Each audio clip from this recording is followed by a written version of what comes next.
You're listening to Weeknight Wizards.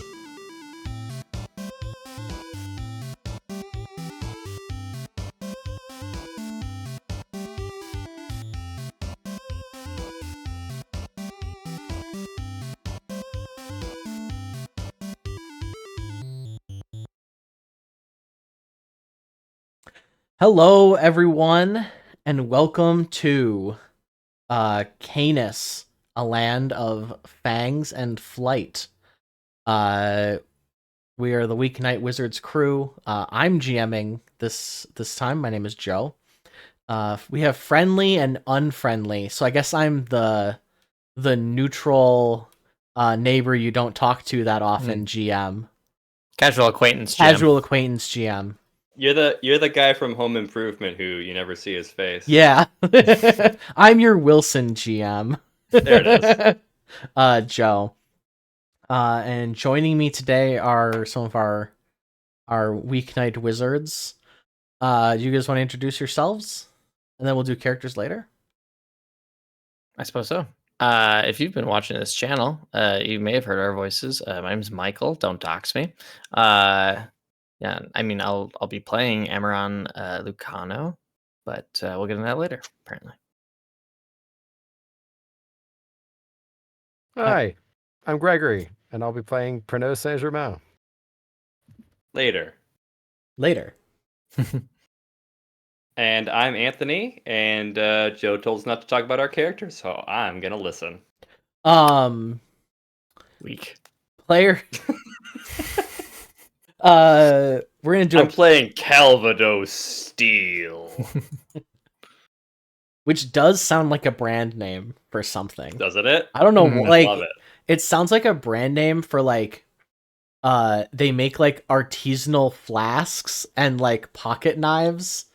They sure do. Like, yeah, it is some toxic masculinity packaged up. Yeah, it's love like it. It's like you don't know what to buy for your boyfriend of 3 months, and Well, he wears a lot of camo, so I could get him a Calvados new pair of wraparounds, but he's already got so many.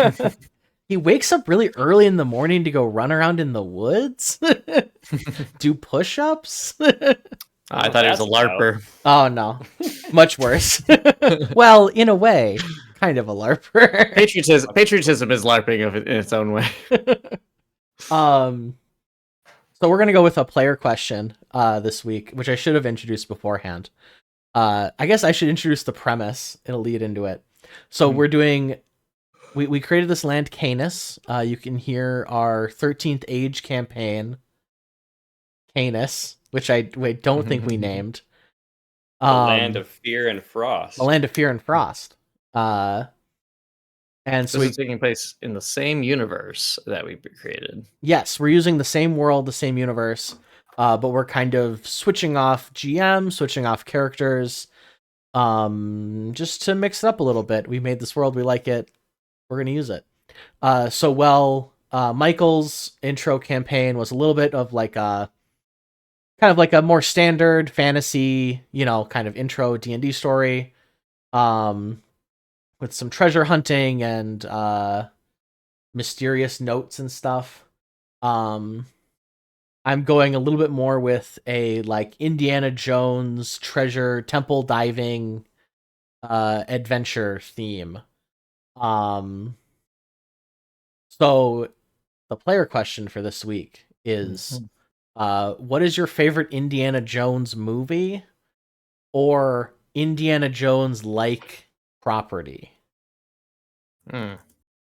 Which I would call it is like a genre.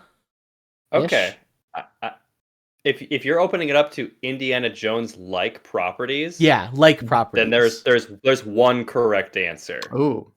Which is obviously 1999's The Mummy, starring Brendan Fraser and Rachel Weisz. There's no other correct answer. Good choice. I mean, one could say that an Indiana Jones film is probably a safe choice in this case. I do think The Mummy is. I won't accept that, Michael. So here's my only thing, Joe. Yes.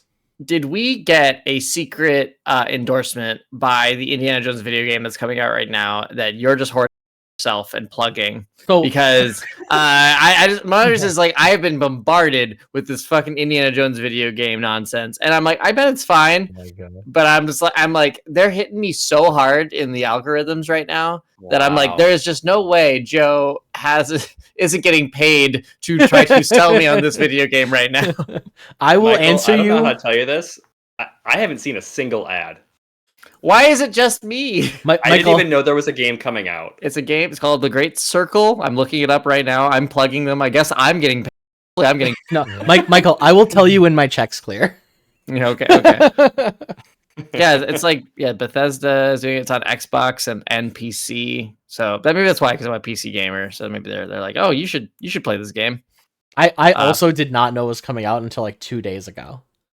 They started hitting you. Yeah, I heard it a while back, but then yeah, I've heard good things, but I'm not trusting anything because I feel like I'm getting like positive review bombed myself. Mhm. So if any listeners out there have played the game, comment how much you like it, and we'll get a real sense of how good this game is purely from the comments on our YouTube or Twitch.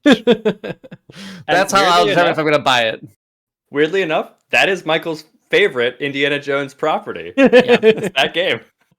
No, I have to. That's what I have to plug because that's where I am in life.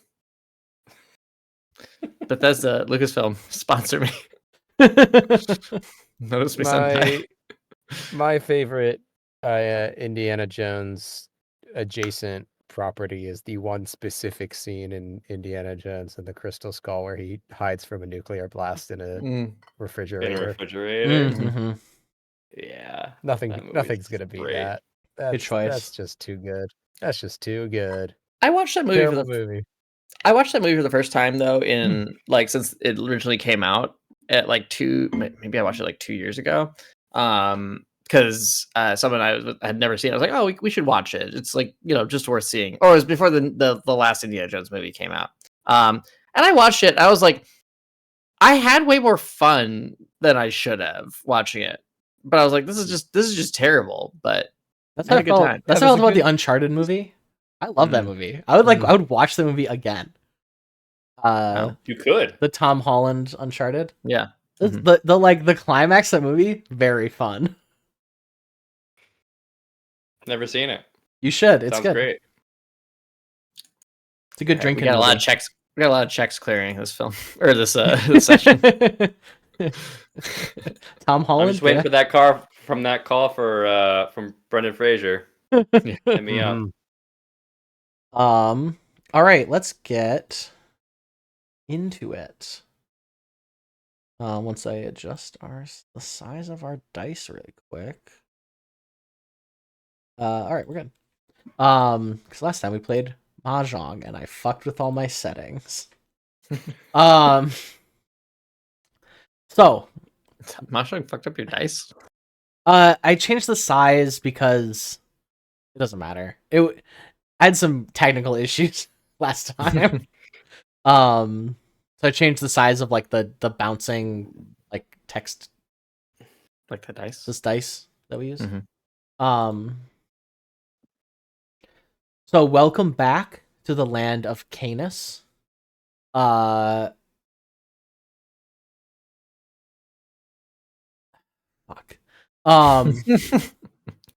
It has been a little while since I've GM'd, and you have a plan in your head for how you want to start, and then you have to just do it. Correct. So we are starting in media res. The three of you are working on crossing a bridge. Now we will do a quick introduction of your character. Or no, we won't. Sorry. In media res, we're doing it's a montage of going through a temple. So think like it's cutting through, like you're avoiding traps and stuff. I want you to tell me what trap you have just helped the group avoid, or trap or monster or whatever you've just helped the group avoid, and then I want you to lead us into like a scene of when you received a letter to like that was recruiting you on this journey. Does that make sense? It's a little. I think so. So it's a two-part. You want us to talk about basically like walk us through a scene of like a trap, like surviving a trap. Exactly. Right? Whatever that means. And then cut back. Yeah, I can kick this off. Sure. So I think we cut and we see like, it starts at the feet and goes up, and you see these like really well oiled boots, like good leather. You go up and you see this man in clearly very high quality adventuring gear, lithe, long flowing auburn hair, musketeer like mustache and pinched goatee. Definitely takes care of what his hair looks like in the morning, and he's guiding the team through like a hallway where like the bamboo shoots shoot out of the wall if you step on the wrong tile. So he's like dune sand dancing, like feeling his feet along the stones in front of the group in like long strides and setting off the traps ahead of him so that they like the arrows whiz past and then he can like motion them through. And he's got a longbow on his back and two short swords. And I think he gets to like the last section, and you see him like wave everyone through, and then he sighs and he like puts his heels together, and inadvertently he steps on the last tile, and an arrow shoots out, and like you hear like a fook. And then you look down and you see that it's gone through his coat and it's pinned the letter that he had in his pocket to the wall behind him. And he untakes the letter out, and he reads it, and it says something along the lines of Pernod, I'm always looking for new things for my shop. I heard there's treasure to be found in this temple.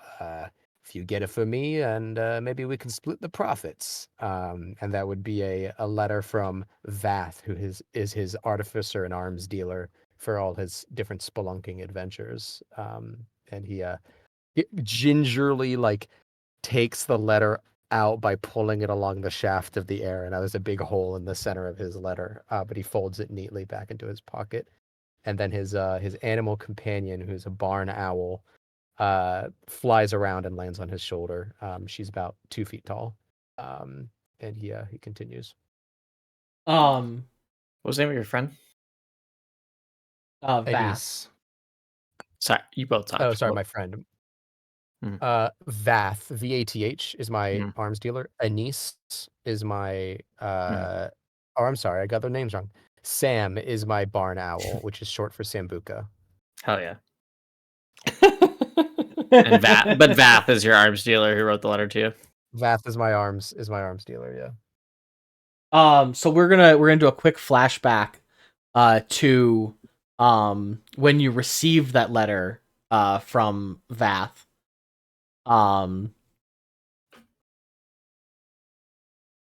Actually, just kidding. We're gonna go to the next scene. We'll next player. Yeah, we'll come back to that one. Let's go, or whoever wants to take it. Whoever's got an idea.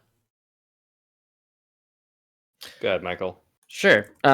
So we've seen like right after that letter, or after Pernod has like packed that letter safely back in his pocket. And he turns and looks and sees down the hallway a gaunt, haunted-looking man, pale, the unmistakable long ears of an elf, but none of the glow you like. I think the people are known for. This is a man who's seen great hardship, and he's crouched down, maybe 10, 15 feet ahead of Pernod, and you see him pick up a skull of a dead adventurer and stare into its eyes.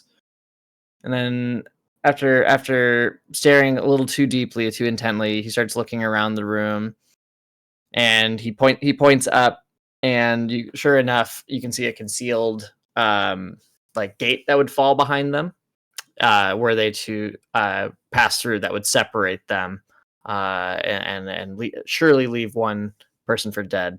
And you can see he's able to go over, climbs up the stony wall, disarms it with ease, hops back down, and they continue on their way. I'm not going to go for the exact same kind of glib, very, very cute letter pinned. But I think you can see out of his breast pocket, there's a letter poking up, with it's got the signature of a oh shoot. I don't want to get this name wrong because I have a bad habit sometimes of like wanting to say a name and then saying it completely wrong. But of course, you just see the eloquent signature of a hiccup Gerbiglia, inviting him to join in this expedition to hopefully acquire some rare items. And finally, our final. I think bringing up the rear, we see a figure in a, I think, long maroon robes and heavy plate armor underneath, and they have a this sort of like a neutral mask, but it's made out of like hammered iron. And he's bringing up the rear, like making sure that everybody is okay.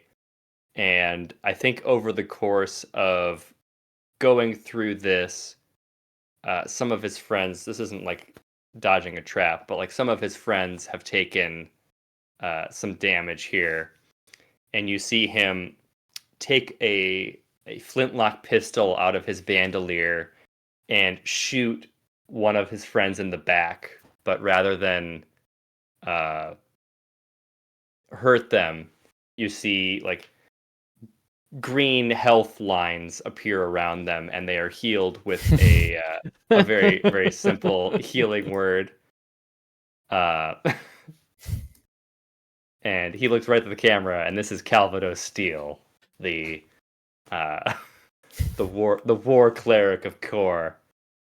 And you see, I think tucked underneath like his mask, you can see like the fold of a letter, and on the bottom of that letter is the signature of his good friend Velt.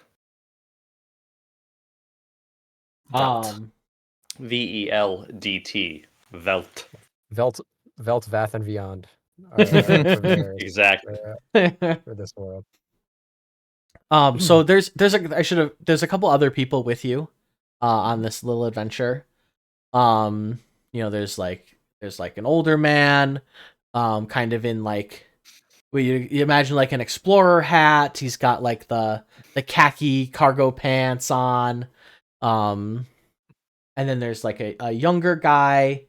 And then like a couple other just like hired muscle people that are with you on this expedition. And as you walk across what appears to be a bridge over a ravine, all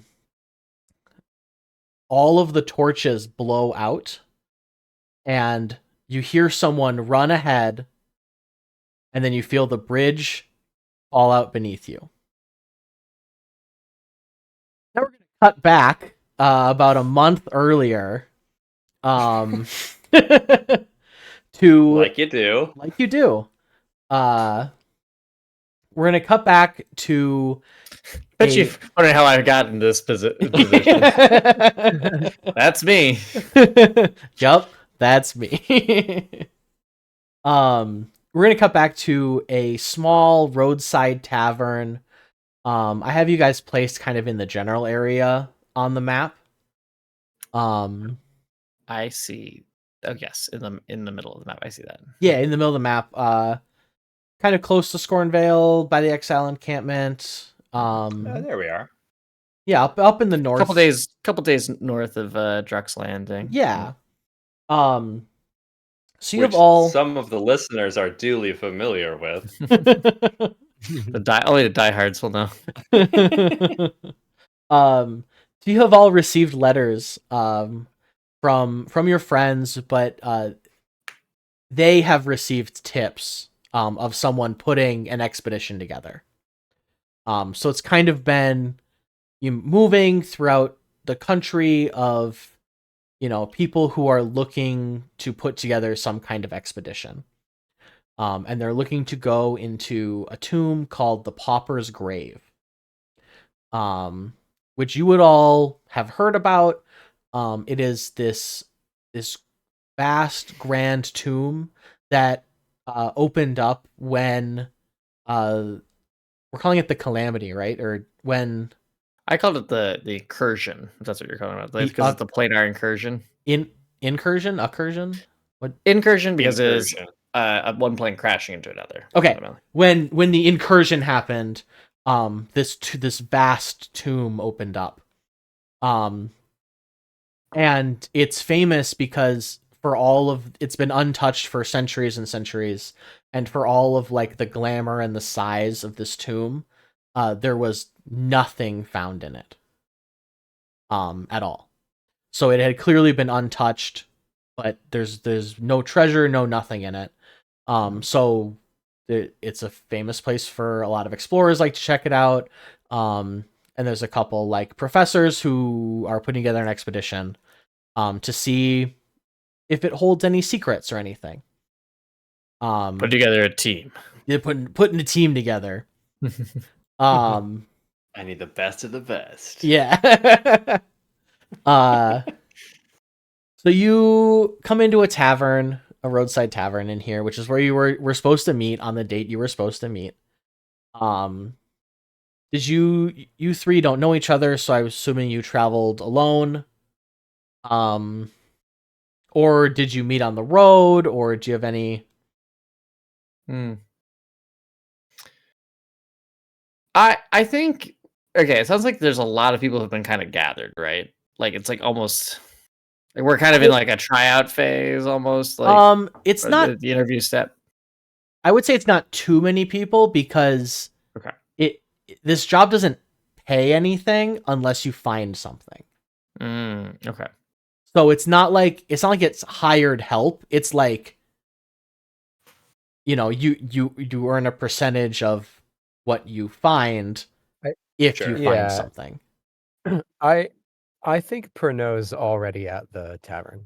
I think he gets there maybe even a day before he was supposed to, and is Sure. like kind of living it up at the tavern. He's drinking, he's carousing, he's making friends with the bartender. He's like greeting people as if they're old friends that he's never met before who are like coming in, and just generally being like kind of a bon vivant, a life of the party. So I think he got there a day earlier to like explore the surroundings and have a good meal at the inn and just like have a good night's sleep before the main event. So I think he's been there. Sure. I think that Amaran would have arrived the day he was supposed to.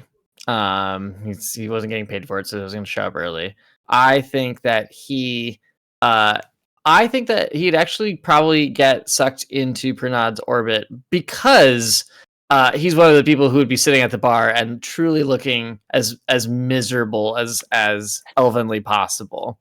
And I think in a way that would really upset. I imagine would upset Pernod's sensibilities, who would want to pull him out of it. And I think it's like he gets this like really sad, again gaunt, haunted looking man drinking. And I think even they start swapping basically war stories. Because Amaran turns out he served a little bit before, or in the New Trellisair, I guess militia or army.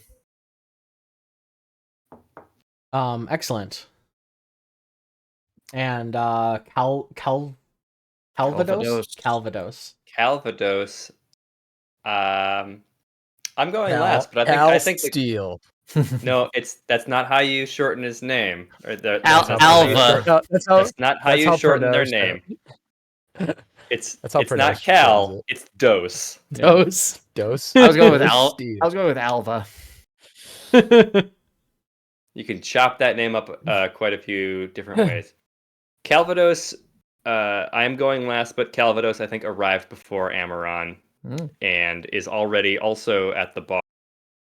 And I mean, you Amaron may have served a bit, but probably not as much as Calvados has, because Calvados is a cleric and service is their life. Mm.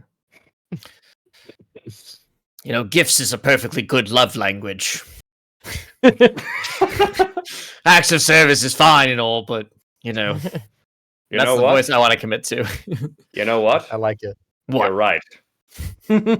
Okay, good. As long as we're not Take not the drink. dismissing each other's love languages. So you guys have And what about you, Pernod? Is that Yeah, how do you service? like Acts to love? of service? Quality time? Physical touch. He looks like a physical touch kind of lad. Yeah, he like one yeah. of the, I think one of the at females. that, like Pernod like kind of drunkenly stumbles over and like sloshes his wine and like puts an arm around around the two of you and says, "My friends, hold on one second." To Calvados, and then he turns over to He's a physical touch kind of guy. God, Amaron. what's the name of your character again? Amaron. He turns around and said, Amaron, listen to me. Okay, you are full elf. I am a half elf. But that means I'm twice the man that you are. So, because you have no man in you. Wow. So, All that primary school, and they never taught you fucking fractions. No. I don't need to know. He's got a point. See, he agrees with me. I have a point. Okay, Very yes, well. the fucking zealot. We're gonna trust his math, right? Like, this guy thinks they fucking. Where's the fuck? He thinks they made the world in 12 days. Okay, that's all I'm Who saying. gives a shit about? Who gives a shit about that? Where's my charge? That's not what I believe. That is a funny story that I will tell later. everyone Come on, have loves another drink. everyone loves funny scripture. So as you guys are kind of carousing, you see kind of like, I would describe him as like a mousy older gentleman comes in, and he kind of goes to the corner and he begins to he puts like a tablecloth on one of the tables and he starts to hang up like a banner behind his table. And you'd recognize it as it's a banner of one of Like the a grad party? it is a banner of one of the leading universities. Oh, it looks like the science fair's here. which you would know as the university that's like asked you to join this. Oh, and is the name of the university? What is it? Oh, good question. I was hoping we could come up with that together. Did any of you go to college? How- Did any of your alma maters? Seminary. I was bought into going into college and didn't go, but I'm still technically registered. I feel like at a Pernod. university. Is it Pernod or Pernod? Pernod. Pernod. Yeah, I feel like Pernod. I feel like Pernod did a semester at Bard College and decided it wasn't for him.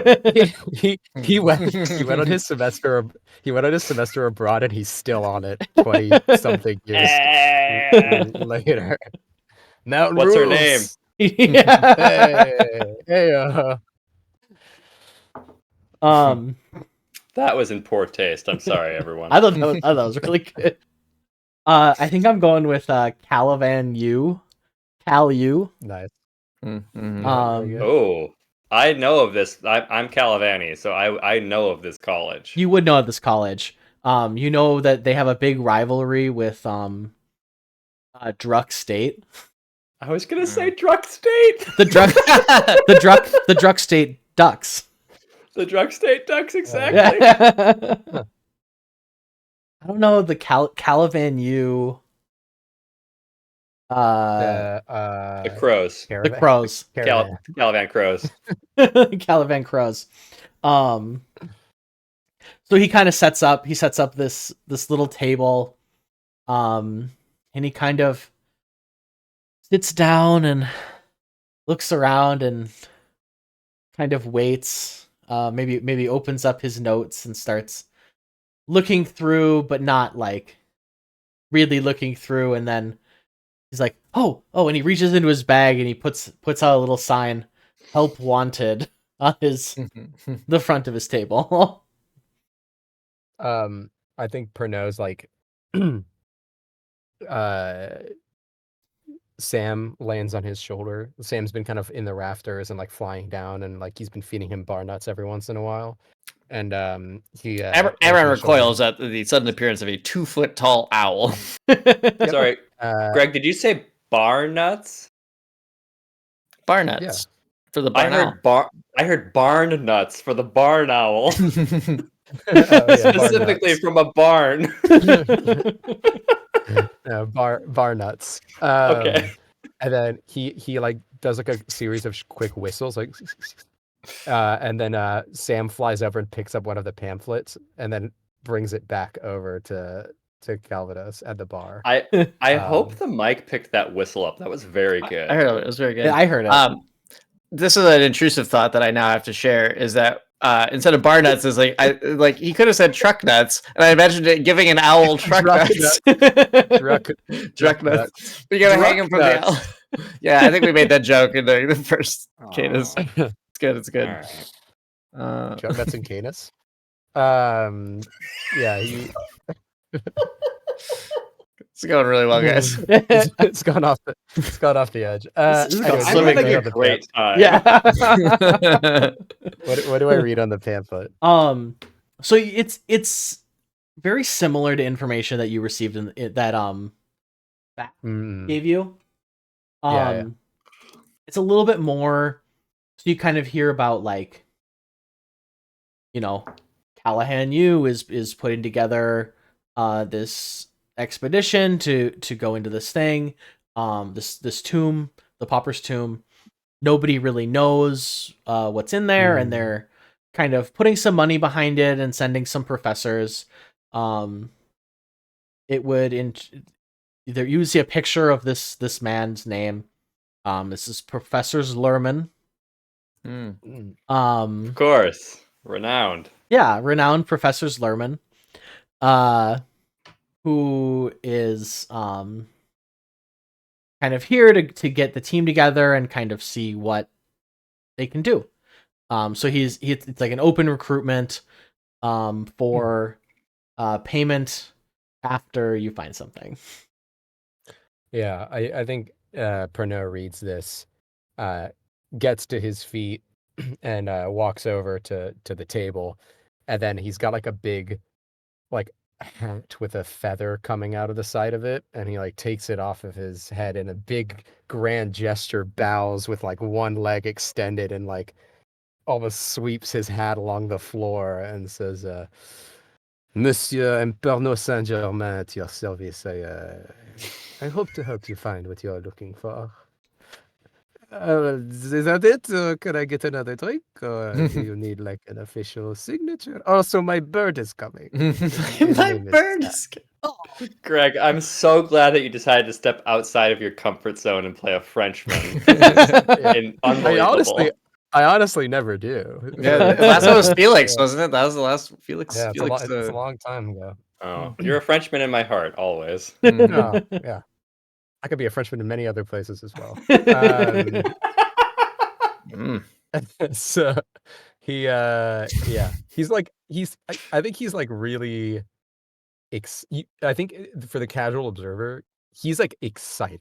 Like this is not just like he is exuberant about this opportunity to be involved with this. I think Calvados is right behind him. This is one of the steps of his of the trials that he must take, and so he is standing behind Pernod, but he doesn't really know what to say, so he just sort of like crosses his arms and nods his head, sort of like a hype man. Yeah. Oh, yeah.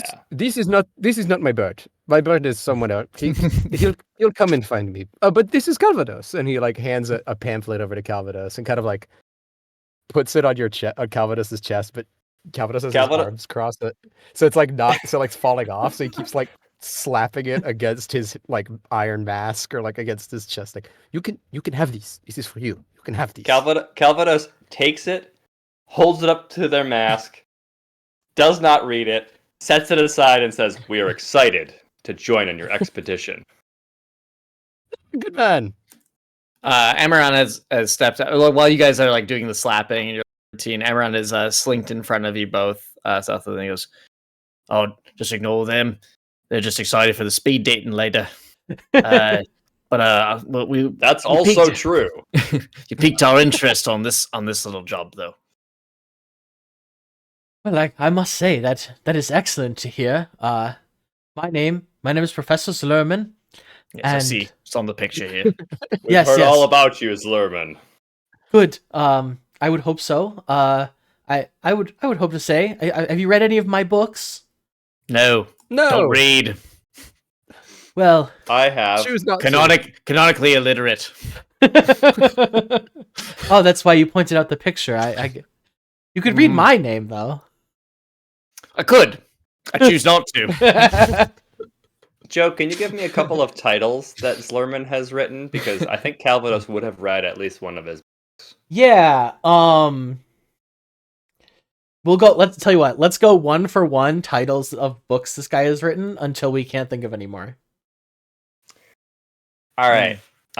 Can you give me their area of expertise? Yeah. And then so also describe them a little more, because you said Yeah. mousy, so I'm assuming a rat folk. But no. He's not. That's he is a human. Boring. But I would say he's a little. He's like a smaller gentleman. We're gonna. I'm Go ahead. picturing the professor from Atlantis: The Lost Empire.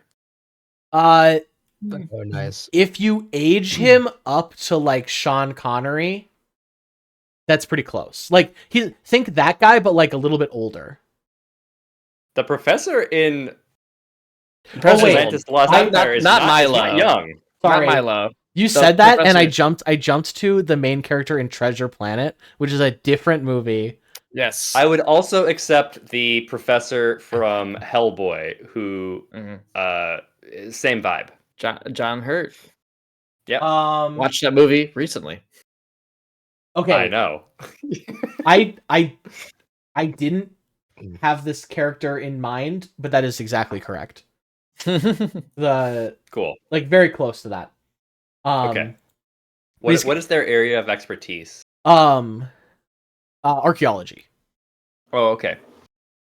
The first book that I will name, Joe, is All the Little Things That You Will Find by Professor Slurman. It's very good. I'm gonna go with A History of the Exiles by Professor Ooh, that's Slurman. very good. I'm gonna say Flying Islands and Where to Find Them.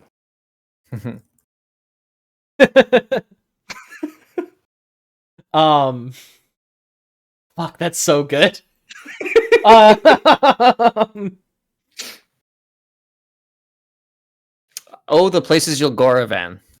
Oh, Michael hopping in. This one's a little bit of a turn, but it's High Caliban, A History of Drug Use in the Creation of Caliban.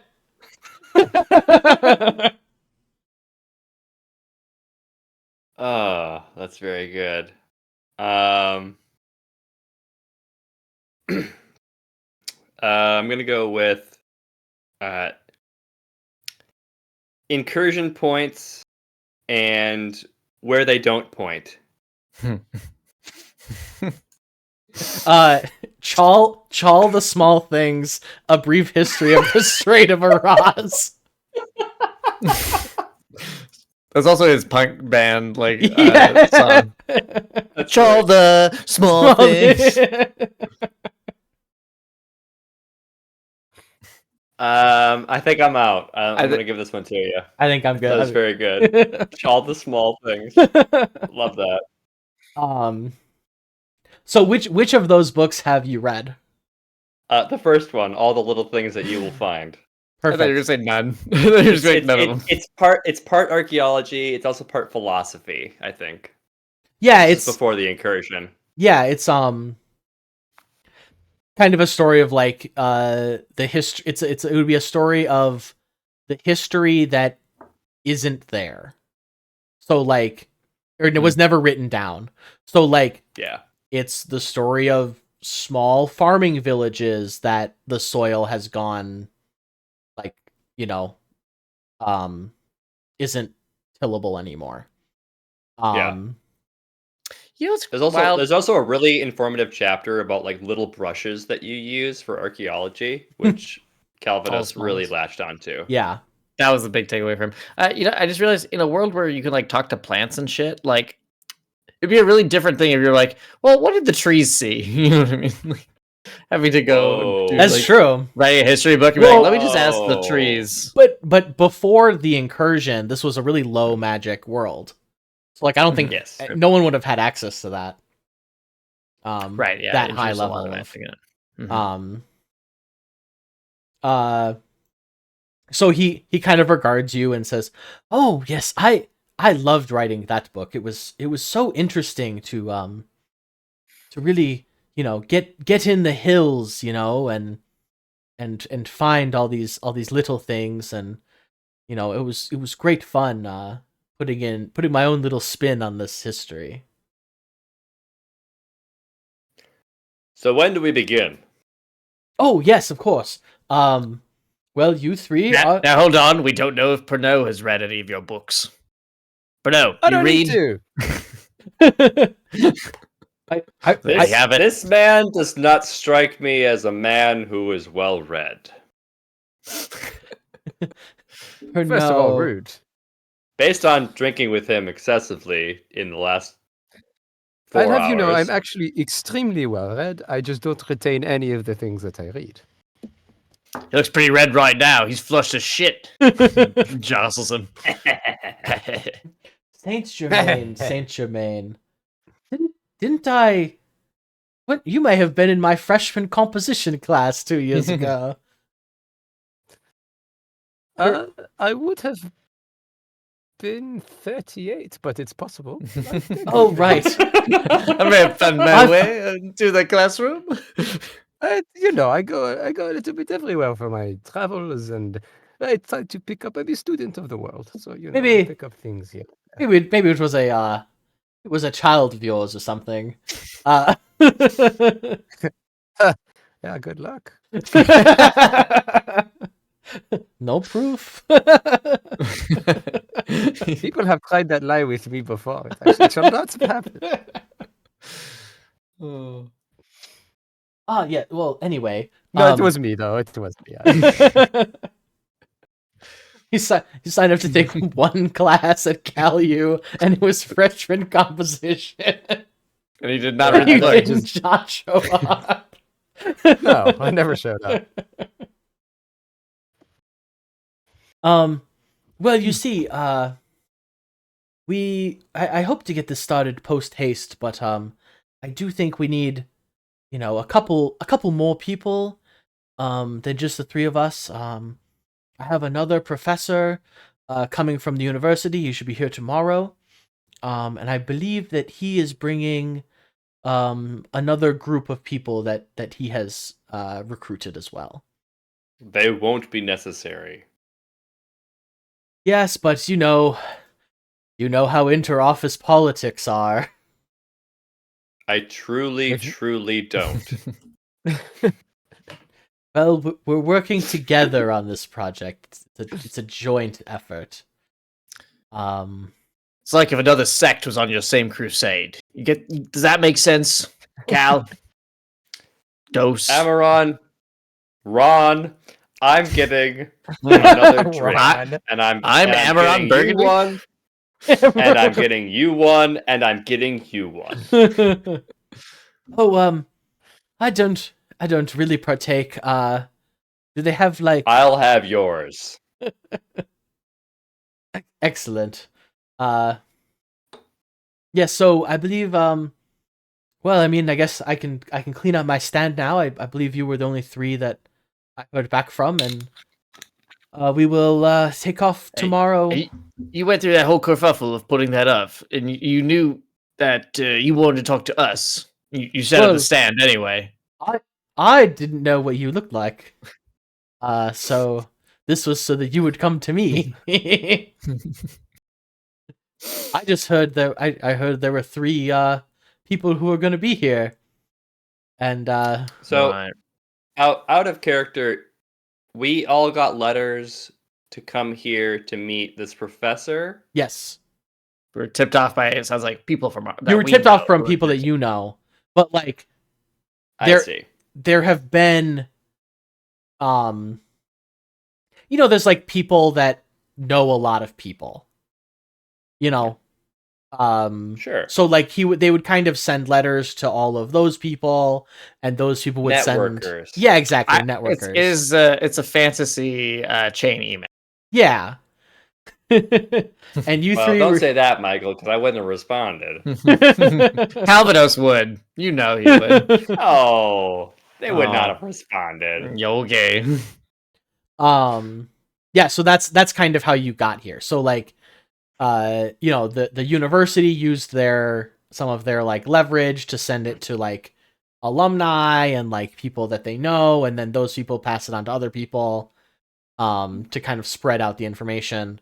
And you 3 were 3 of the people that took the bait. Or, I mean, not took the bait, but it's not. Well, Freudian Um, slip there. His words. I mean, it is an unpaid job. You are technically Potentially. potentially. Yeah, I think Amaron actually comes up to though, quietly speaking to the professor. Goes, now, I don't suppose you've heard anything about this other group, right? You haven't heard about maybe a treasure hunter, a Cicero, as he goes by, might be joining us. Cicero. That's a name I have heard. Mostly scrolled across the inside of looted tombs. Not a fan of archaeology, that Cicero. No, that's why I'm not a fan of his, specifically for his archaeological tendencies. Well, I believe my professor, my co-professor on this journey would not have hired someone so crass, but I don't believe he's joining us this time. But Sorry, what was the co-professor's name? yes. One moment. Oh, Joe. You know I'm gonna ask you what they've written. I know.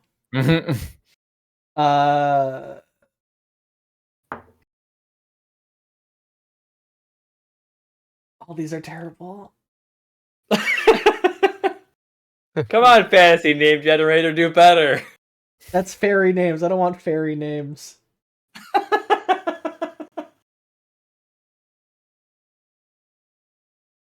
There's too many options. I've even stopped it. I just start saying a word and I find where it ends. That's how I make up names now. That's great. That is great. That does work. Another way, keep a game of bananagrams by your desk. Just grab a handful of tiles. Ooh. All of these are things I should have done. I do that for book writing. Tell us a little bit, a bit about this professor. Yes. What's the vibe? I found it. Yes. That would be Professor Ted Goodenough. You did not get that from a generator. You better believe I did. Ivan Ted Goodenough. Ivan. But I dropped the Ivan. Okay. I will take a screenshot right now. Yeah, put that in the Discord for even that's better. Prime Instagram content. Even better, I have dragged the names onto the stream. So you will see it when you watch it tomorrow. Amazing. I can't wait. I did skip Phineas Gill Stonor. because I didn't think man. we I've could. read that book. I've read a lot of Gilstoner in my day. Bit raunchy for professors, but you know. Yes, that's Stoner. He's got some good ideas though. Yeah. So Professor Ted Goodenough is the other. And what is professor. he written? Yes. Well, he is a little bit of a younger professor than I. He likes to write about the incursion. So you may have read his novel Elves and Where to Find Them. You may have read Magic Gauntlets and Their Effects on Old Men. You may I believe he's done some work on the vampire population. I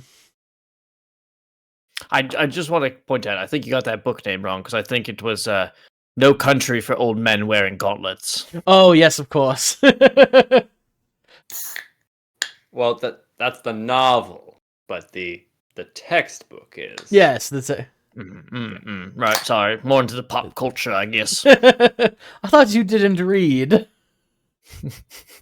Only purely smut. It can't have any true value beyond entertainment.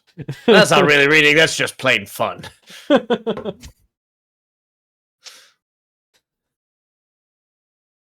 Have you? Fuck. Never mind. Careful where you have that sentence. After that's set up. Did you read my my smut novel that I wrote, All the Small Things? Oh, Asterisk. yep, classic. Got every issue. This one, it's confusing to have two books with the same title, written by the same author, but Yeah, you almost tricked me somehow into we reading make simply a do. value. we make it work. So we have to wait overnight for these people to arrive? Is that what I'm led to believe? Right now we're waiting overnight for you all to sober up, before we have about a full day's walk to the pauper's tomb. I walk much faster drunk, but alright. I mean, we Same, could, honestly. Same. if you want to arrive midday, we could certainly leave now. No. Midday is a great time for a nap. Midday tomorrow after walking all night long. Yeah, he's right. I want to drink a little more, and then we'll be rested and at our best tomorrow. Well, This man's got the right idea. Well, I did receive a small stipend, so he kind of walks up to the bar, and as he's like still talking to you, at least let me pick up your. And he kind of looks over the bar at where the bartender's been writing down your drinks and your tab, and he goes, "Let me cover some of your bar."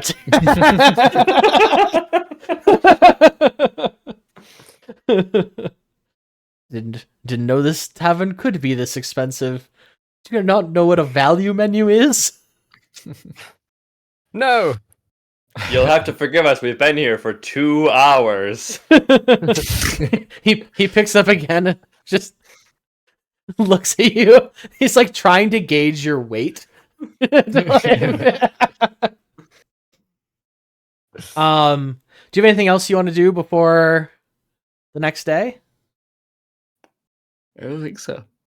Nope. No, I think Pernod's ready to conk out. He's getting some very heavy wine, and then he's falling asleep.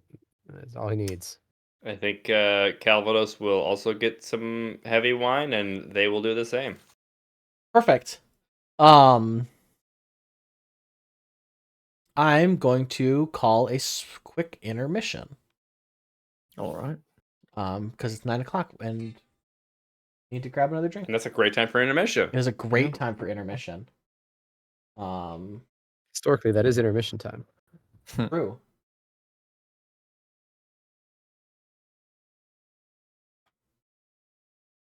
Finding Greg, I like that. I like that move of like kicking your door open, but still sitting down. Yeah, using my elbow to unlatch Yeah, the handle. Yeah, easy. Air out Very my slick. closet. all right, yeah. I'm gonna From all the farts.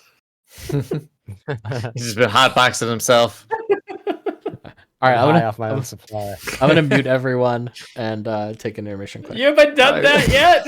No, that one's live. I tell you when I mute it.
Welcome back from intermission.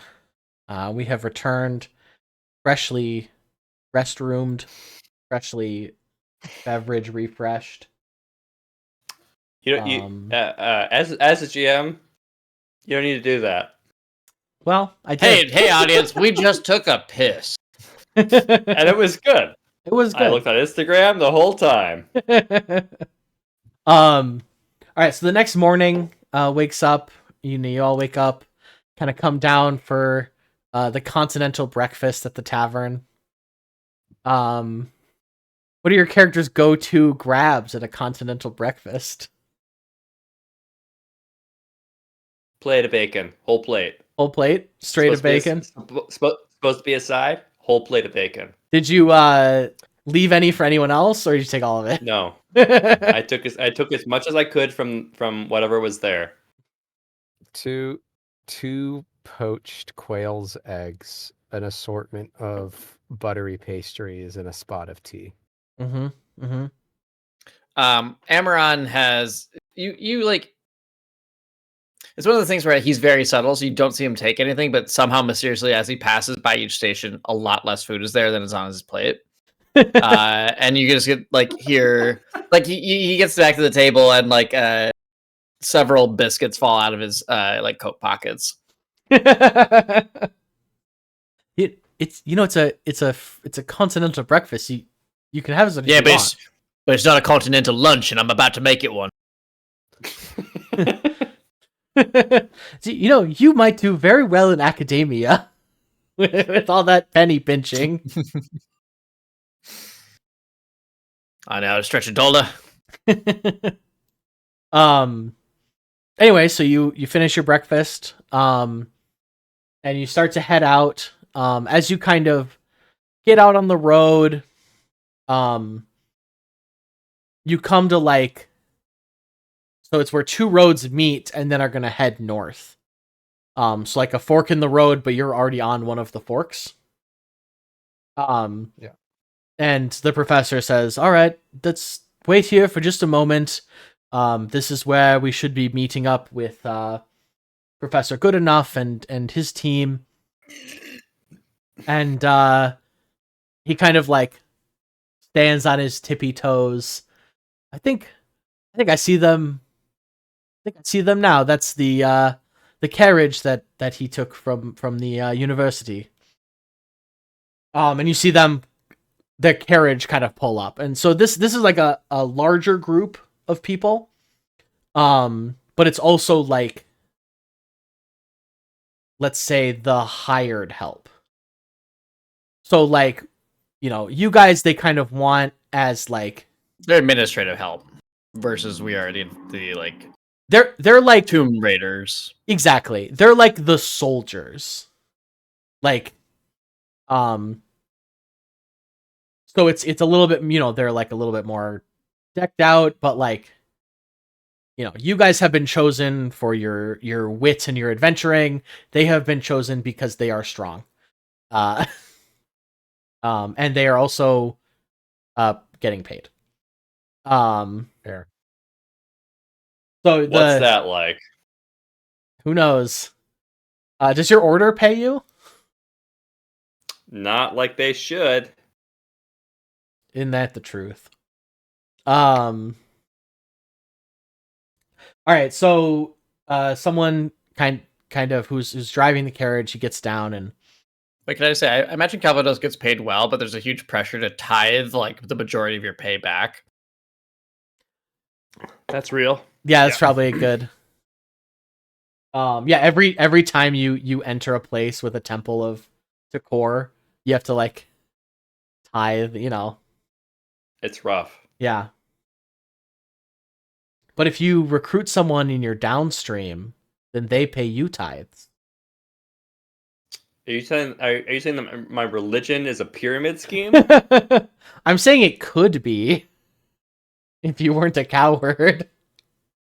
I'm considering it. Tell me about hirelings. I almost choked on my wine. Well, there's about 6 of them in the back of this carriage. And then there's 2 up front. And one of the men gets down and he says, "Oh, hello, My name is I'm Professor Ted Goodenough. And this is my TA, Hank Midgley, and the guy regards you. Hello. And this is the rest of your cohort. Their names don't really matter. That's fine. Hop in. Aren't you? Aren't you going to ask us how we're doing? This is our first time meeting. He kind of looks. No. Didn't you hear them, Perno? That their names don't even matter. It doesn't matter. You strike me as someone who really cares about his people working for. Look, No, these people aren't writing any textbooks. I am not talking about those people. I am saying this is the first time you are meeting me and my companions. You don't even bother to ask how our day is going, what we are doing. This seems strange, no? He looks kind of past you to Zlerman. Zlerman, what the hell? Get your people in line. Get them on the goddamn thing. We're already behind schedule. Swear to God. Yes, Lurman. Get us in schedule. Oh, well, if you please. And he kind of goes. He's like struggling to get the ramp down in the back of the carriage. He's not quite tall enough. But he finally does. I think he finally does. Amaran's like already inside somehow. He just climbed up. Yeah, climbed up. We the don't side. got all day. Come on. So he kind of gets the ladder down, and you guys get up, and as you go, and Calvados does not use the ladder. They just step up. does anyone use the ladder that Slurman pulls down? I kick the ladder over and then I jump into the back of the truck. And then Calvados shoots the ladder for good measure. Good riddance. And they're like, as they're sitting in the truck and it's like rumbling along, Perno like nudges Steele and says, "How hard is it to have somebody ask me how I'm doing so I can just say that I'm doing good enough?" I swear, he just wouldn't jump at the bit. It's so upsetting. People have no humor. I'm sure he's been getting that all his life, and that's why. Well, should have been born with a better name, I guess. Well, if he didn't suck so much, he might have been great enough. He kind of exactly. See, this guy gets it. he leans I back. agree. My name is Calvados Steele. That's a strong name for a proper man. Ted Goodenough leans back. He goes, "Actually, I married into this name." That sucks. No, there's something beautifully progressive about that. It's my husband's name. That's good. My maiden name was Throat Goat. This is so much better. This is so much better for my academic pursuits. I was unironically gonna go with Ram's Bottom. Which is not much better. And Calvados puts a hand on his shoulder, and your husband, is he good enough? I would say he's great enough. Good. That's important. He looks at Amaran, looks at Perno. That's important.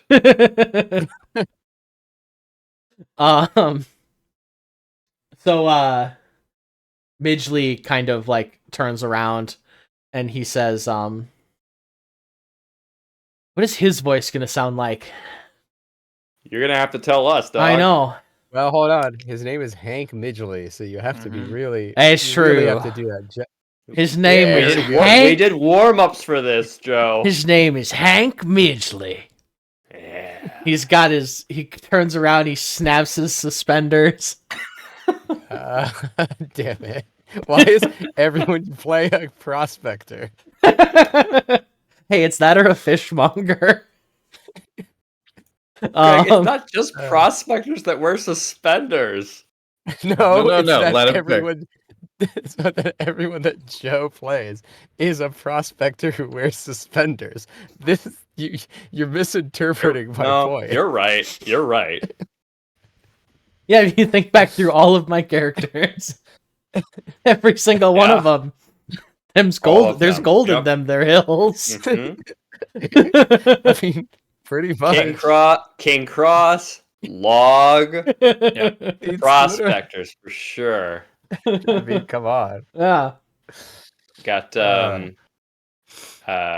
your Quinn, definitely a prospector. Definitely a prospector. At some point in his in his life. Prospect hair.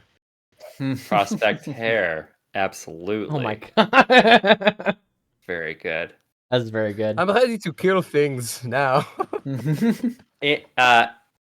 And Andros. Amara? No. Amara? Amaron? No.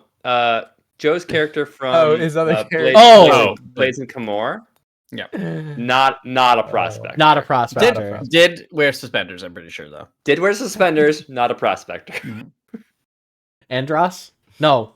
Andros, That's the bad guy from Star Fox 64. I think it's also your character's name. I think it was Androv. Or Andro. Androw. Androw. Androw. That was Androw. it.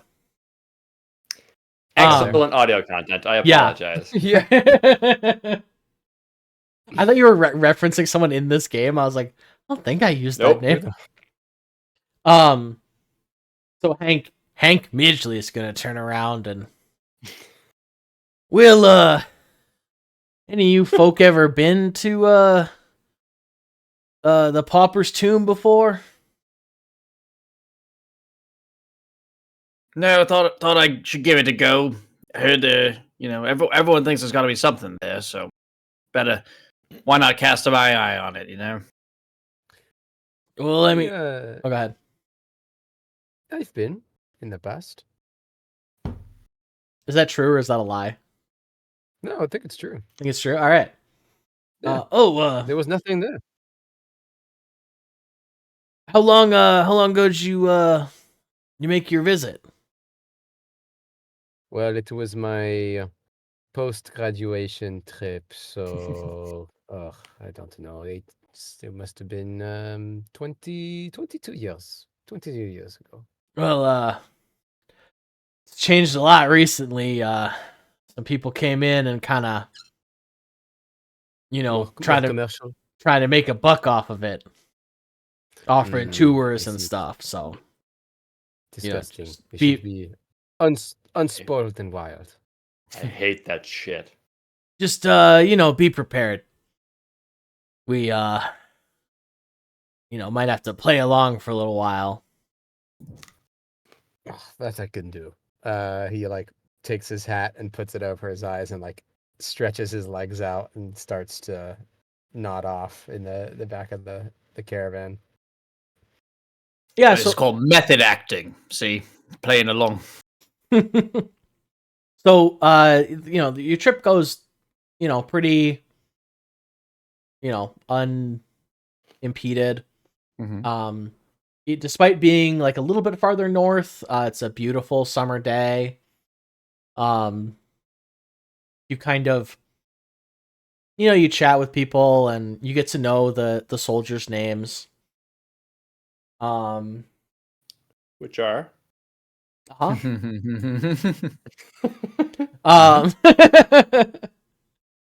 And you find out their backstories. Very rich. Yeah, they're very rich, Yeah. rich tapestry, detailed. One of them is just a real tearjerker.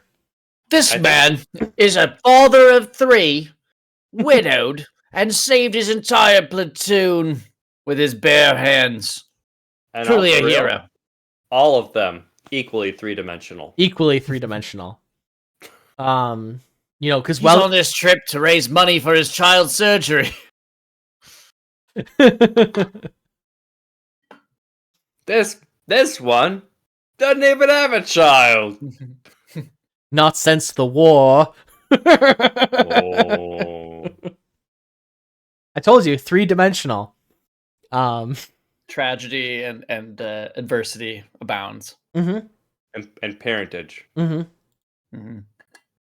Mm-hmm. So as you start to get, a little bit closer, you start to see signs along the road, and they say 100 kilometers to the pauper's tomb.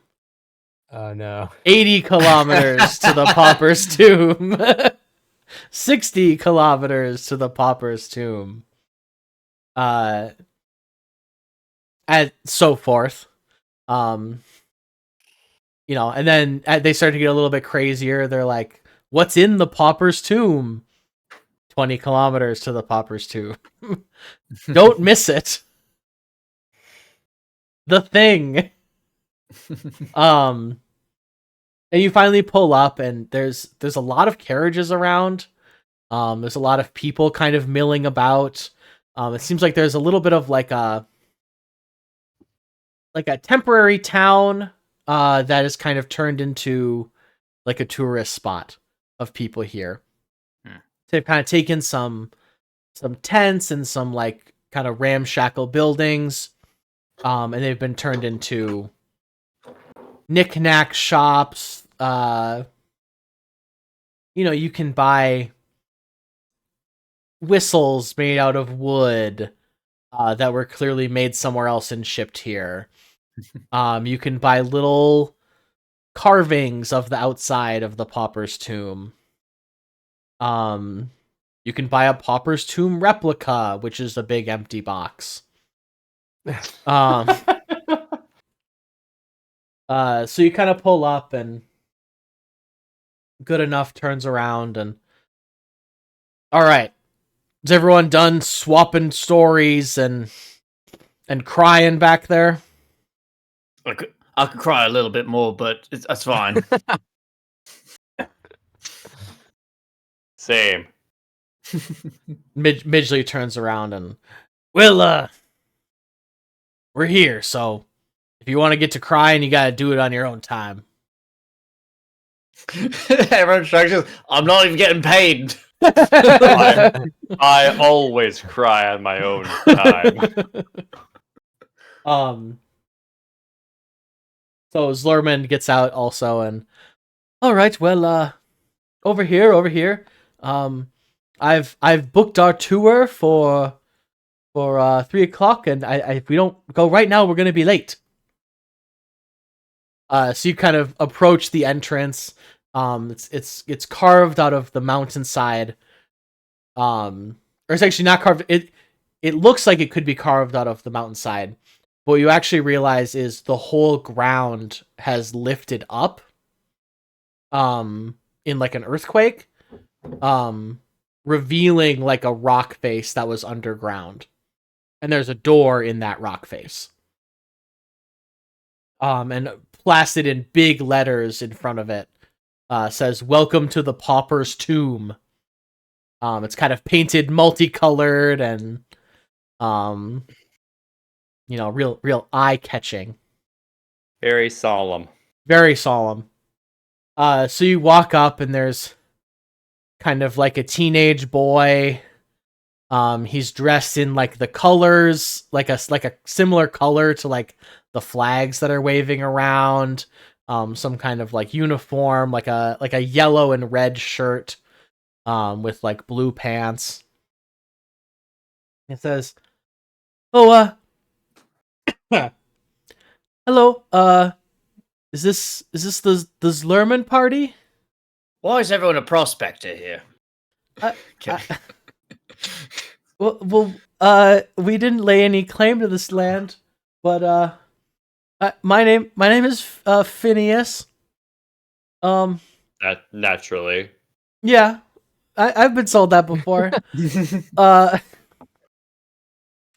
I'm gonna be your tour guide today.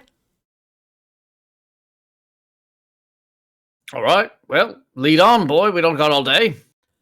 Okay. Well, the history of the puzzle. Wait, hang on. The history.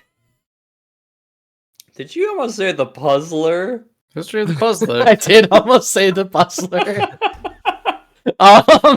which has Oh, nothing no. Always to on do. Joe's mind. Yeah. Um, The puzzler. I only know 2 words that start with the letter P, and it's Popper and Puzzler.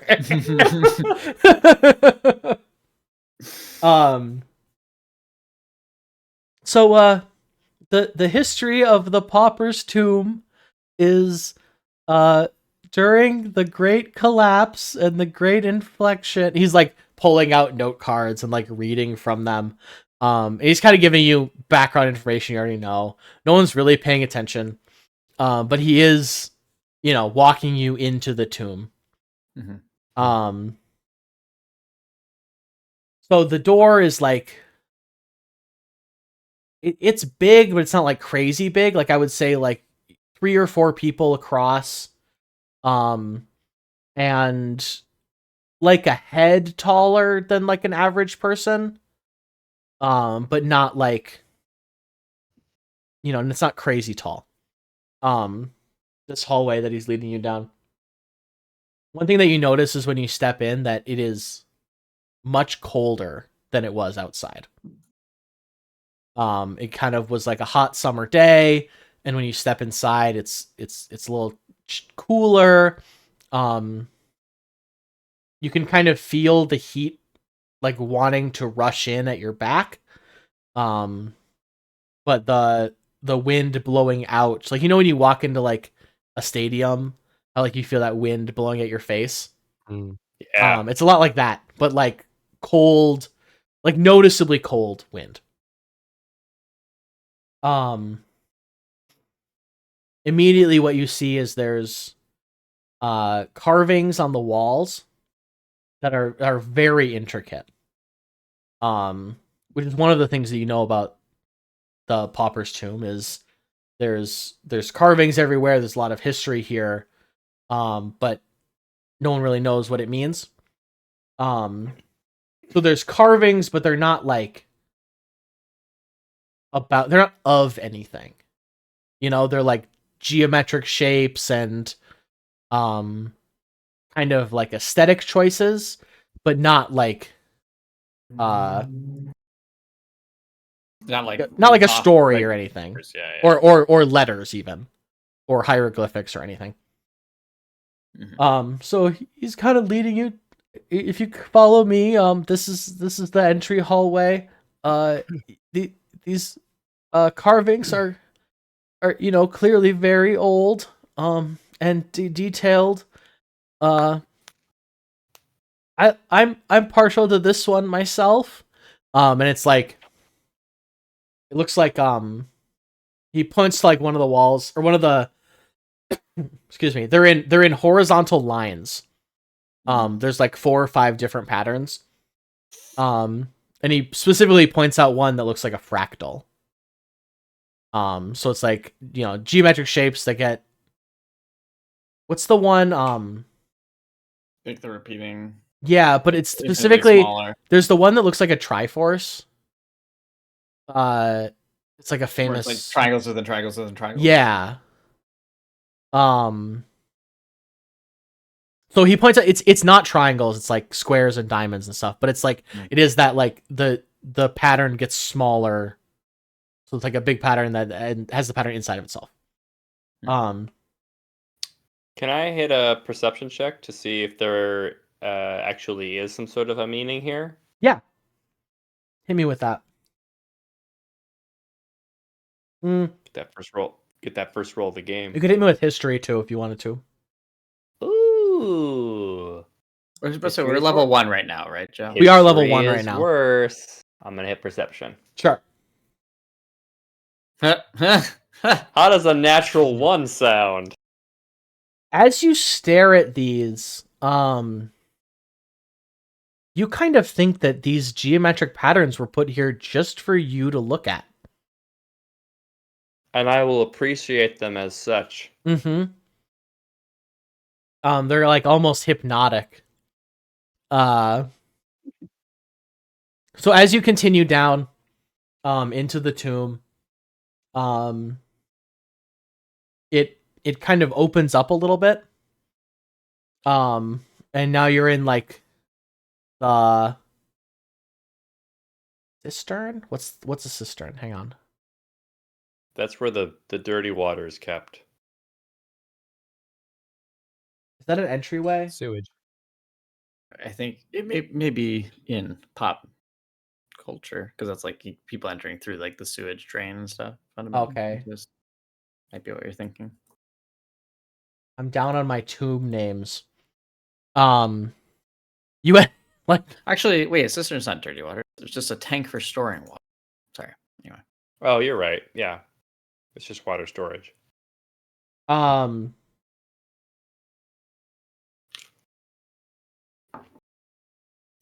But through some sort of water. yeah, Or- kind of a water. I mean, one thing that you notice is the whole tomb is tilted upwards because of how the ground was lifted up underneath it. So kind of everything is at like a 20-degree angle, slanting down into the earth. Profoundly uncomfortable to walk on. Mm-hmm. Oh, yeah, my calves are burning. Yeah. Yeah, you get used to it, and you look down and Phineas's calves are just ripped underneath his shorts. Skinny boy with huge Huge calves. And you kind of look around this room, and can I get perception checks from everyone, please? You can. Is my first one not good enough, Joe? You're in a new room. I'd like another one. Yeah, 20, 12's a little better than 1. So I'm gonna start with Anthony and work my way up. All right. Dose notices that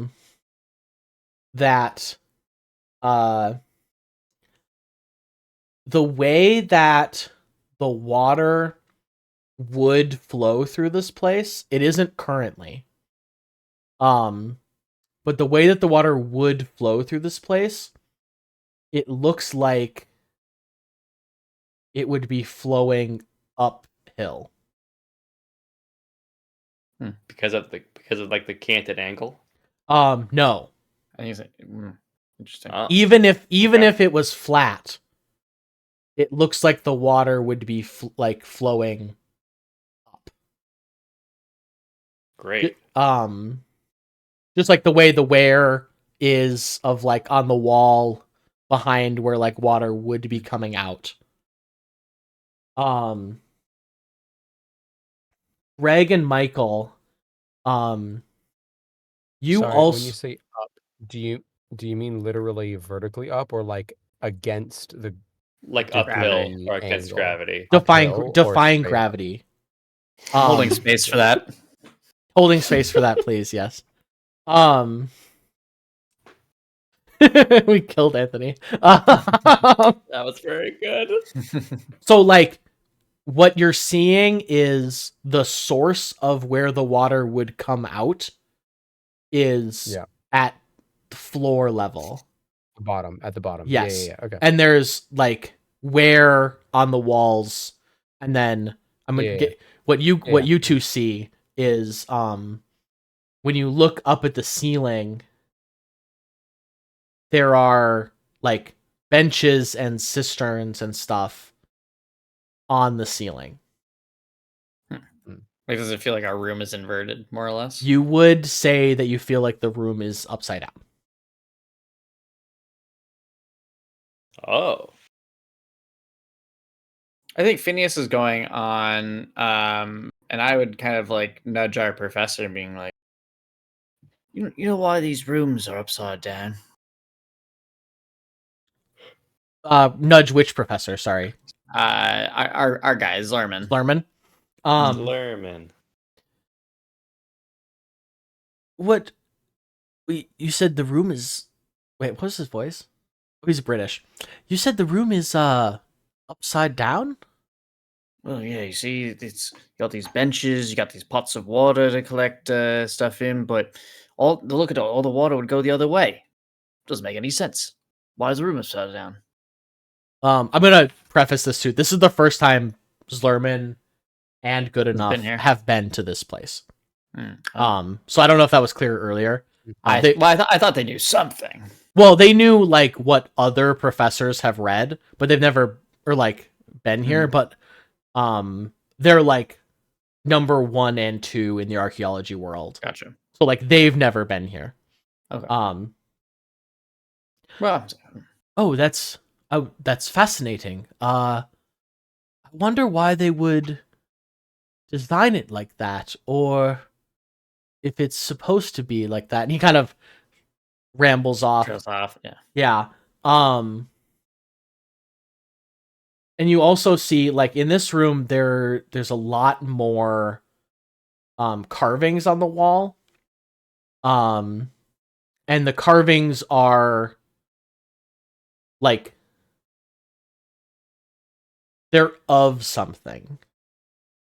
Does that make sense? Like they're not geometric anymore. Okay. They're depicting something. They're depicting something.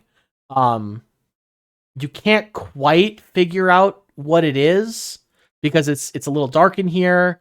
But like you can see that there are figures and stuff. You can see that there are figures like carved into the wall, standing on the floor. And they have their arms crossed on their chest. Phineas, you know who these blokes are? Oh, I believe the prevailing theory is that they were the servants of whoever was buried here. But it's kind of a misnomer because I mean there was no money here, so why would they have servants? Did they ever find the guy who was buried here too? Oh, the tomb? Yeah, we're that's ahead of here, yeah. All right, we found a body. That's what I'm saying. Yeah, there is. So he's gonna kind of shuffle you along, into like the next room, which is like the final room that has been explored, the final room that's been discovered. And there is in the middle of an empty room. There's more of these people carvings. This room is a little bit smaller than the previous one. The previous one was like a massive cavern. This one's like a little bit smaller, but still like large. Like I would say like school gymnasium sized. And there's more carvings of people standing on the floor with their arms crossed. But they go about halfway up the wall. And then towards the back of the room, there is a depiction of it's an upside down. It looks like someone kind of doing a handstand, and they have their arms like spread out, like spread eagle. Their arms are spread out, but they are fully upside down. Like the sigil of House Bolton. I don't know what that is Blade referencing. Man. Game of Thrones. That's from Game of Thrones. Okay, I didn't get that far. It's also a picture that's not in the book. Oh. No, this is a depiction of like it's like a woman. Nice. And she is and she goes from floor to ceiling in this tomb room. I think Amaran looks at the woman. You kind of see him. He takes his arms and he like crosses them, looking at the woman, and then spreads them like her and sees if anything happens. Nothing does happen, unfortunately. Hmm. I appreciate the she? effort though. We're not really sure. Some of the theories are, if you look kind of at what people think is her dress, which is kind of like up towards the ceiling, you can see that there's like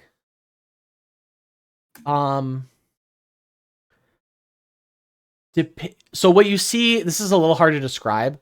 But what you see is can you make a religion check actually? I'd love to. I had to leave that at Calvus because I don't have religion. I don't have my ability to get better at this right now. 18. Yeah. So Calvados is actually a little confused by this.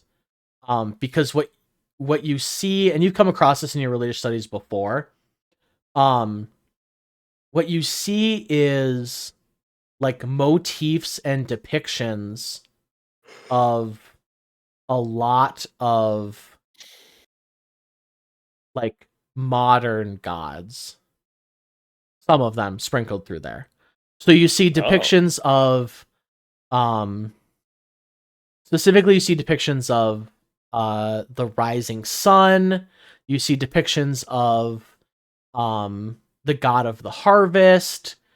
You see depictions of the god of twilight, the god of the moon, like a bunch of modern religious symbols are in this motif on her dress. You don't see the god of war. You don't see any for I'm trying to think of like other we don't like have a set pantheon, so I'm trying to think of like ones that would definitely not be in here. So like you wouldn't see the god of war, you wouldn't see any kind of fire god, you wouldn't see any like it's mostly like harvest and sunrise and maybe like stars and like that kind of motif. Okay. If you have any questions of what might be there, I can tell you if they're there or not. I do have a question that doesn't pertain to which gods or goddesses are portrayed or are not.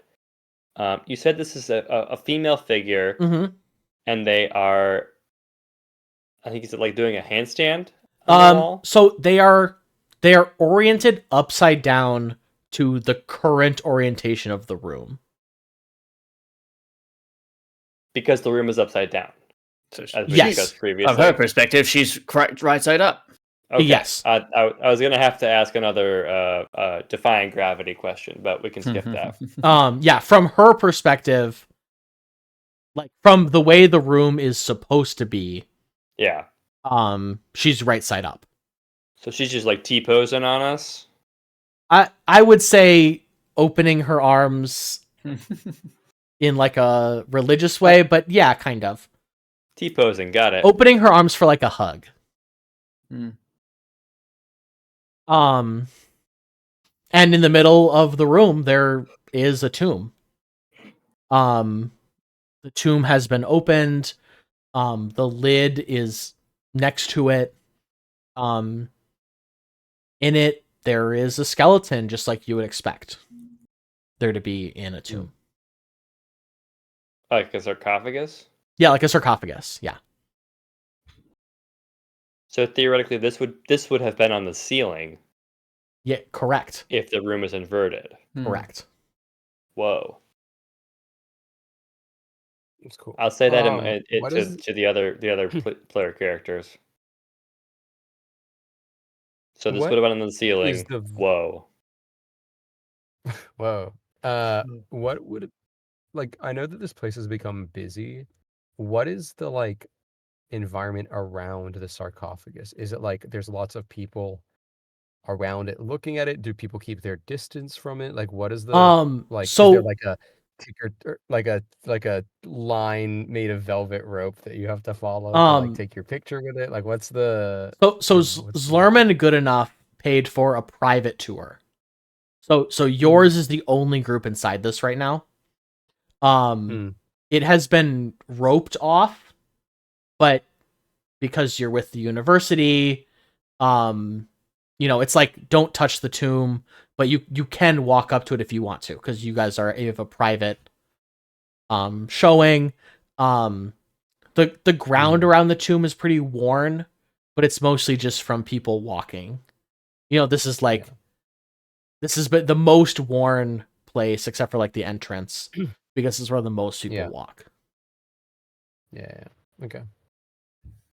So the Phineas is going to interject and so this is the burial place of the pauper is what everyone calls him.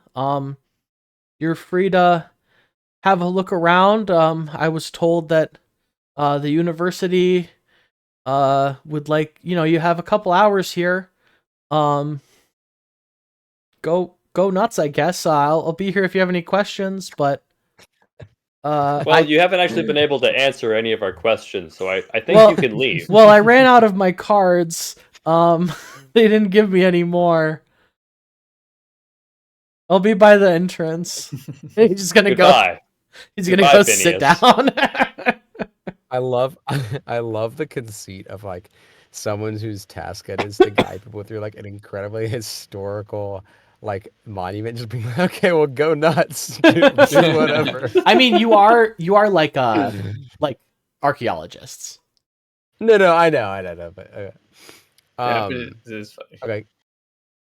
Does Lerman and Good Enough, are they like, do they go like try to like excavate stuff from the sarcophagus or like go tinker around with it? Like, what are they doing? Yeah. So 'Cause this is their research project. I think they're gonna kind of look at each other. Good enough. Do we feel sexual tension? No, you don't. Good enough and Midgley. Not anymore. Good enough and Midgley are gonna go. They're gonna take some rubbings that they can and like Nice. do some sketches of the wall around the outside. And then Slurman is gonna kind of wave you three over to the tomb. Okay, sure. So we go over there. So what you notice about the sarcophagus is it's very ornate, but places where you would expect there to be gold and gems and stuff built into the sarcophagus aren't there. Like it's very ornate sarcophagus carved entirely out of stone. Does it seem like like gems have been pried from the surface, or like more like it was designed to just be ornate from the stone itself? It was without, designed to be ornate from the stone. Gotcha. Okay. Can I get perception checks and or history checks from everyone? Yeah. Also, what languages do you guys know? Ooh, it's bad perception. I know. Is vampiric a language? No. I know Common we and call it? Elvish. What would we call that? Like, are they fiends? Like, I guess like I don't know off the top of my head what they're. I guess you would probably know vampiric, huh? Vampiric, I mean, because they're from a time, they might have a dialect. Yeah. I would speak that then. Okay. I know that language, and I know that language. I know Elven. I know Common. I didn't know that was an option. It makes sense that your character wouldn't know it though. Oh wait, you do have some with them. I know some, but it's fine. Yeah. Conversational vampire. Yeah. Yeah. I know how to ask where the bathroom is and ask for a beer. Okay, I wrote down my languages. Oops. Michael. I know. So Amaron, Amaron?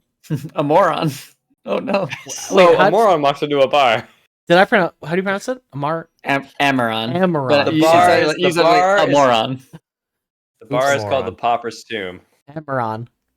So Amaron, you kind of bend down and you see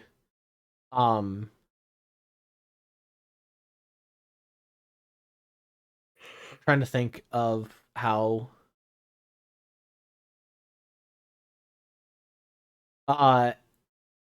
when you bend down, you see that there is a place inside the sarcophagus near the floor that you think you can reach like up and into. Hmm. Does that make sense? So like when you're standing looking at it, it blends into the rock behind it. Mhm. But once you change your perspective and like reach up there, you see that you could reach in and grab it. Mhm. Or you could reach up like inside the bottom of the sarcophagus. And you see that there are 4 of these. So like at the top, bottom, left, and right of the sarcophagus, Mm. there's like these you can reach up and inside. Yeah, see, Professor, it's upside down. This is just like a pool table. See these little holes in the corners? Yeah, but I bet you that's where I keep my treasures. You can't see it, and he like has to point it out to the professor. Look, we got one for each of us. Why don't we all want to take a hole? Stick our hand in where it probably shouldn't be. I'm here for a good Yeah. time. Well, I guess there's no time like the present, huh? Yeah. Discovery is a form of glory, and we're gonna find glory in these holes. In this hole. So as you all reach up inside, Mhm. you feel that Nice. there's like a bar that you can pull down on. Nice. Let's do it. Do you all pull down at the same time? Yeah, I think Pernod will count us yeah. off on a 3, 2, 1, and then pull. Yeah. As you pull, the whole room begins to shake as the whole temple begins to roll over. Hell yeah. And so it starts out, it's at the 20-degree angle. It goes, you feel the ground go flat beneath you, and then 20 degrees on the other side, 30, 40, 50, as it fully flips Whoa. over the top of itself. Good thing we got these handles. Um Now we're hanging from the ceiling. and so everyone else in the room is able to like kind of slide down the floor along the walls. Phineas did leave. He is no longer in the tomb. Good. They don't pay me enough for this one. Yeah. We're not getting paid at all. As you look down, you find yourselves hanging from the ceiling in what is now the new discovered Pauper's Tomb, which is where we will pick up next week. Or next session. Nope. Or next Next session, session. which is in 2 weeks. We'll see. 10 days. 2 weeks does put it at We will We'll get figure our it out. scheduling. Yeah. we'll figure it out. We'll pick it up next time. Woo. Thank you so much for joining. We will see you next time in Caenis, a land of fangs and flight. Good night.